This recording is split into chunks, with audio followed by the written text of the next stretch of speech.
क्या ये देश खाली पैसे वालों और पावर वालों के लिए ही खड़ा होता है? अगर गोधरा और पटना के केस लीक हुए हैं तो हम कैसे ये चीज़ मान लें कि इतने आधुनिक समय में पेपर किसी और के पास नहीं पहुंचा होगा, सिर्फ उन्हीं लोगों तक सीमित रह गया होगा। और कोई सोल्यूशन इसका नहीं है। रीनीट होना चाहिए, सबका होना चाहिए, दोबारा होना चाहिए, इसी से कल्प्रिट सामने आएंगे। तो मेहनत सब ने की है। यहाँ जितने भी बच्चे आपको दिख रहे हैं, जितने भी बच्चे आपसे न्यूज़ बोल रहे हैं, उन्होंने सबने मेहनत की। 630 वाला, 620 वाला, उन सब ने मेहनत करी है। सुप्रीम कोर्ट सारे मामले को बिल्कुल बारीकी से देखते हुए इस पेपर को कैंसिल करेगी और बच्चों को दोबारा चांस देगी, ताकि जो बच्चे बीच में गड़बड़ करके आए हैं वो सारे अलग हो जाएं और जो डिजर्विंग कैंडिडेट्स हैं उनको अपनी सीट मिले। रीनीट is not a solution.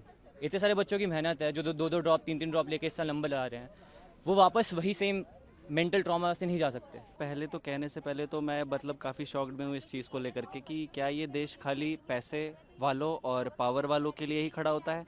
Pune में एक्सीडेंट हो जाता है, संडे के दिन हियरिंग हो जाती है। आतंकवादी की फांसी रोकने के लिए सुप्रीम कोर्ट रात को लग जाती है। यहाँ हम 2 महीने से लाइन में खड़े हैं, 24 लाख बच्चों के भविष्य पे फांसी लग रही है, कोई सुनने वाला नहीं है। आज 2 महीने बाद जाकर के डेट आ रही है और जिसमें अभी भी कोई ऐसी अभी तक कोई भी मतलब कि सरकार की ओर से कोई वो नहीं मिला है, छूट मिली है कि हमको कुछ ऐसा लग जाए कि हमको कुछ न्याय मिल जाएगा। पर अब आज इस इंतजार में यहाँ पर आए हुए देखते हैं माननीय न्यायमूर्ति के ऊपर जो है सब उसको भगवान की तरह समझते हैं। हो सकता है कि हमारे साथ कुछ अच्छा हो जाए, न्याय की अपेक्षा करते हैं। नाम अनुष्का गौतम है। हम तो यही चाहते हैं कि जो फैसला आए वो इसी चीज़ के फेवर में आए कि रीनेट दोबारा से हो, या फिर कोई भी ऐसा विकल्प लिया जाए जिससे जो भी बच्चे डिजर्विंग कैंडिडेट्स हैं वो सिलेक्ट हो पाए, उन्हें कॉलेज मिल पाए। सिर्फ डिजर्विंग कैंडिडेट्स 660 अबव ही नहीं है, जो बच्चे 620 से 650 नंबर लेकर के आए हैं वो भी डिजर्विंग कैंडिडेट्स की कैटेगरी के अंदर बिल्कुल लाई करते हैं।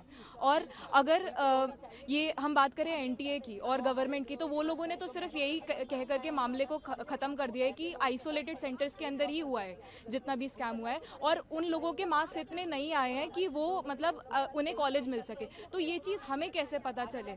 मतलब कोई भी चीज़ की हमें ट्रांसपेरेंसी नहीं है, वो लोग जो कह रहे हैं बस हमें उसी को मान लेना है।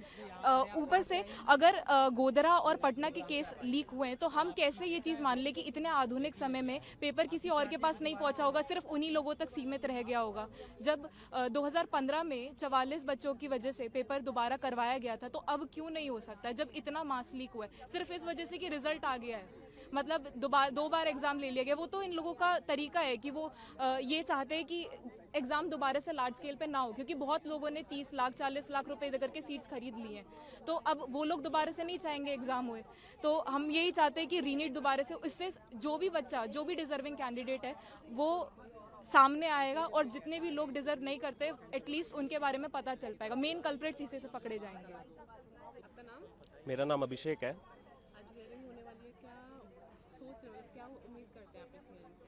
अब हम सुप्रीम कोर्ट के सामने आए हैं तो हम सोचते हैं कि हमारे पक्ष में फैसला आएगा, लेकिन उससे पहले मेरा मिनिस्ट्री ऑफ एजुकेशन से सवाल है।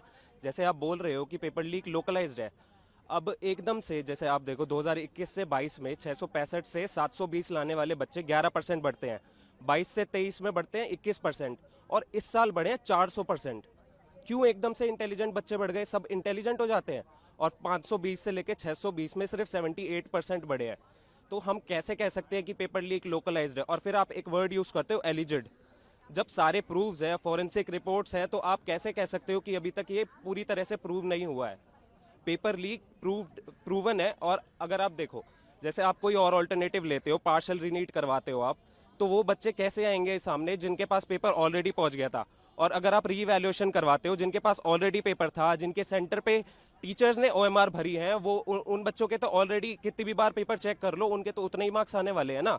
तो और कोई सोल्यूशन इसका नहीं है। रीनीट होना चाहिए, सबका होना चाहिए, दोबारा होना चाहिए, इसी से कल्प्रिट सामने आएंगे।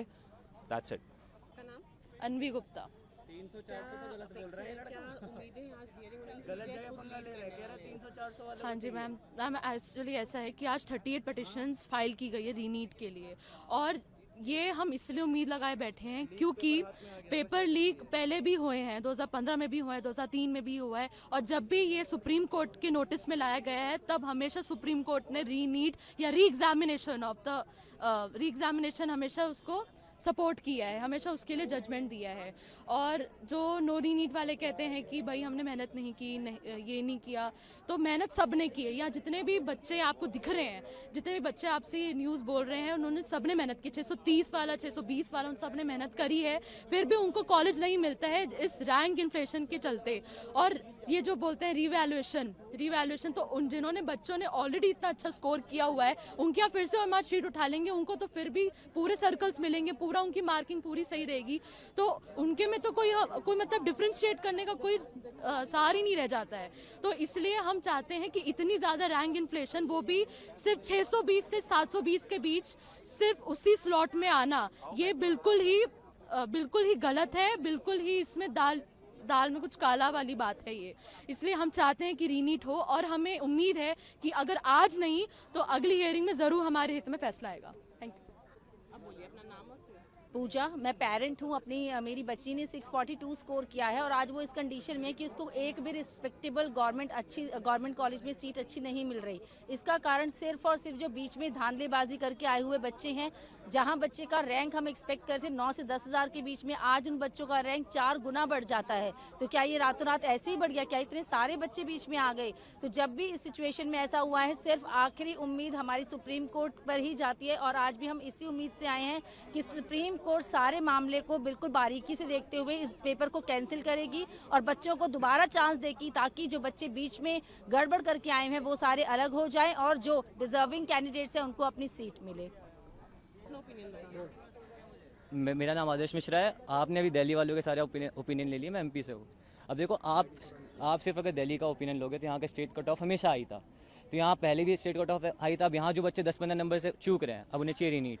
अब जो बाकी स्टेट्स के उनका कट ऑफ कम है, उनको जो कॉलेज मिल रहा है, क्या उनके बारे में कोई नहीं सोचेगा? यहाँ पे हमें सबसे ज़्यादा कंसिडरेशन लेना चाहिए एनटीए कितना अकाउंटेबल है। जो उन्होंने नंबर बताया, ग्रेस वाला जो 1500 बच्चों का नंबर बताया, क्या वो सही है कि नहीं है, हमने ये क्वेश्चन नहीं किया। And रीनीट is not a solution. इतने सारे बच्चों की मेहनत है, जो 2-2 ड्रॉप 3-3 ड्रॉप लेके इस साल नंबर ला रहे हैं, वो वापस वही सेम मेंटल ट्रॉमा से नहीं जा सकते। वापस वही उनका मेंटल पीस खराब होता है, again they have to start again, वापस सब कुछ शुरुआत से। So according to me reNEET is not a solution, we should be against it, and हमें एक्सेप्ट करना चाहिए और एनटीए को और अच्छे से अकाउंटेबल होना चाहिए हर चीज़ के लिए। ये मेरा आंसर।